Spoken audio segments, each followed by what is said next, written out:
আজকে তোমাদের পাটিগণিত ইনস্টিটিউটের অঙ্কের সমাধান করব।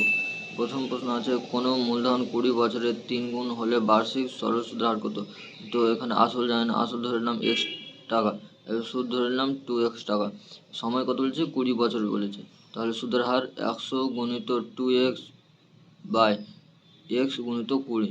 এখান থেকে কাটাকাটি করলে তোমার 10%, এটা হবে উত্তর। তারপরে এটা বলছে, কোনো মূলধন 10 বছরের দ্বিগুণ হলে বার্ষিক সরল সুদের হার কত বলেছে। তাহলে এখানে কি পিটা ধরে নিলাম কত? 100 টাকা। টিটা দেওয়া আছে 10 বছর, এবার আয়টা কত? 100 টাকা। তাহলে আর সমান কত হবে? 100 গুণ 100 বাই 100 গুণ 10 সমান এখানে 10%। কী হবে? সুদের হার হবে। তারপর এটা বার্ষিক 5% সুদে 300 টাকা কত বছরের সুদ 120 টাকা হবে। তো এখানে বলেছে বার্ষিক 5% হার, এখানে কি আর দেওয়া আছে, কত আছে? 5%, এবং আসল কত আছে? 300 টাকা। এবার বলছে কত বছরের সুদ 120 টাকা হবে। সুদ আয় সমান 120 টাকা হবে। তো টি বের করতে হবে।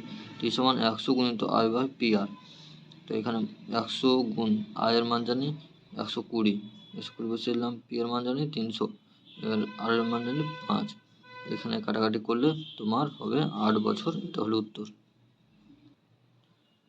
কোনো মূলধনের 4 বছরের মোট সুদ মূলধনের 1/5 অংশ হলে বার্ষিক সুদের হার কত হবে?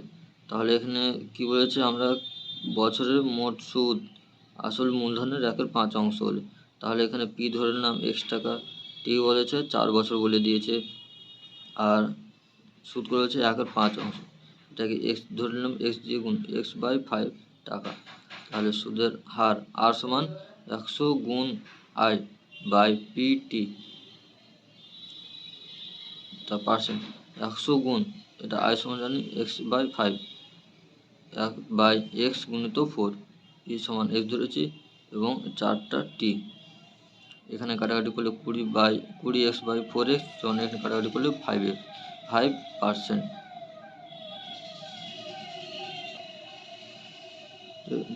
কত বছরে 10% সরল সুদের হারে আসল এবং তা থেকে প্রাপ্ত সুদের অনুপাত 10:3 হবে। ধরি আসল পি সমান কি 10x। এখানে কি হচ্ছে, কত বছরে 10% সরল সুদের হার আসল এবং তা থেকে প্রাপ্ত সুদের অনুপাত 10:3 হবে। তাহলে এখানে আসল দেওয়া আছে 10, এখানে x ধরে নিলাম 10x টাকা। সুদের হার আর সমান কি দেওয়া আছে? 10%। এবার সুদের পরিমাণ দেওয়া আছে 3x ধরে নিলাম টাকা। সময় টি সমান 100 গুণিত আই বাই পি আর। এখানে মান জানি, পি এর মান জানি, আর এর মান জানি এবং আয়ের মান জানি। মান বসিয়ে দিলাম 100 গুণিত 3x বাই 100x গুণিত 10 ইকুয়াল টু 3 বছর। এটা হলো উত্তর।